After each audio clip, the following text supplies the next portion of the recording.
Hey, hello everybody. If you're doing this discussion, that means you're almost at the end of this week. Congratulations, you've done this work. A lot of good reading, a lot of good information. I hope you're enjoying the process with this. And be sure to check out the videos that I posted on the heirs of Rome that kind of gives more context of what's going on here and how Rome, the Roman Empire, doesn't really end. Yet it remorphs and turns into something new. And that's overwhelmingly, in large part, Byzantium, the Byzantine Empire, where Constantine moves his capital from Rome to his new place eastward so he could protect the main holdings of the empire, and that's his city, Constantinople. Now, later, that changes its name in 1453 when it falls and becomes something new altogether. So, but that's beyond our class. Now, what I would like you to do is in this chapters and in this information is looking at Byzantium, Germanic society, Scandinavian society, and Rus as different um, civilizations that really take off and grow and do something new after the fall of, well, the changing of the Roman Empire, let's say. We won't say it would fall and decline. We won't go that direction with Gibbon and others. We will say it morphed into something new because it does. It morphs into Byzantium and it starts to take shape as something new in Western Europe um, later on. But so we're going to look at three different important aspects of it: the political structure, the culture, and identity. And please highlight some of those political structures, culture, and identities that come out with Byzantium, Germanic society, the Scandinavian society, and Rus. And look at all of them in those contexts. So just a brief paragraph on each, make it easier for us to read by, just doing the same sort of format of here. AB3, A, B, C, and D, and feel free to do political structures, culture, identity, whatever it takes to chat about this a little bit, some important parts.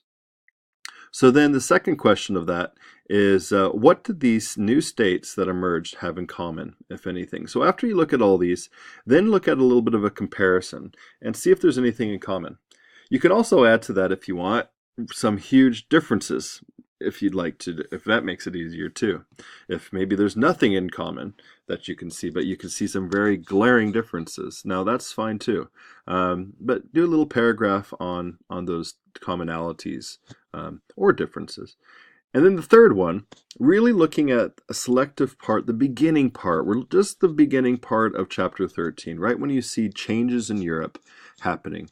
And if you see my video, I talk about Europe as kind of being the rest of the world looking at Western Europe as a bunch of sort of, well, to put it in lightly, kind of a bunch of good old boys, if you will. They are the hillbillies of the world, if you will. Now, and you'll see in my video that I talk about that. That doesn't necessarily mean that the stereotype is real of a hillbilly even today. But that's what people thought of them. They were illiterate. They didn't have much to offer the world. They kind of stuck to themselves. They didn't really go far. Not much urbanization. That all kind of collapsed. All those things is what Europe is characterized, wrongly characterized as the Dark Ages. That's gone away because we do know that it's not dark. There's a lot of stuff happening. In fact, there's a lot of writing and there's a lot of culture that's forming, but it changes. Specific time it changes is around the year 1000. And so we're going to look at those aspects where this culture changes, Europe starts to change and starts to go on a rise of urbanization, what's called serialization, that's an important term here, and other aspects, other benefits of medieval society, European medieval society, that starts to change around this time. So if you could look at three examples that characterize medieval culture around 1000 and how it starts to change and how it starts to morph. That'll be an interesting thing, and that will really kick off if you're going to take the next world history class, whether it's with me or whoever. This is a major parts of the class of where things start to take off, where Europe starts to change. If you take Western civilization, this is where Europe starts to take off and become a Western culture, is right after this year 1000. So this is a good point to kind of look at. And then this is what starts for Europe to be able to clash, because in 1066, they're going to start this new direction of the creation of the Crusades and clashing with the culture we're going to look at next week of Islam. But this is a big one, and I want you to put a lot of work into this one because it is going to be worth a whole whopping 25 points. That's right, you've heard it right, 25 points. So this is alone is going to be about a page, and then another page for these other two. So a lot of information here, and it's going to take you a little bit longer to read your teammates' discussions.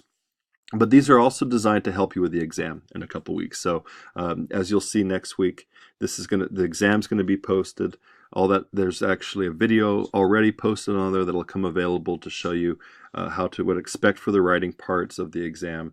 But this information is all to kind of assist you as well on looking at the exam at the end. So again, 20 points is going to be for your whole post. And that 5 points is going to be for reading others and discussing others, just kind of maybe seeing what's good and what's maybe people missed, or however you want to go about that. But it's going to be a longer one. It's going to be double the size, so I figured get a little more than double the points for this one. This could really help your grade. Some of you that maybe missed some discussions in the past, you can really get some more points here by putting a lot of work into it. Putting a lot of work in what's Byzantium culture, Germanic society, again, Scandinavian society, in short, Vikings, and the Rus society, what's happening there. So a lot of good stuff. Put it in here. We're getting to the end of the class, so let's rock this discussion, and then we have one next week and your exam. So right on, we're getting to it. Let me know if you have questions, comments, or concerns as always. And yeah, I'm looking forward to reading these ones. Have a great rest of your week. Good luck. Bye-bye.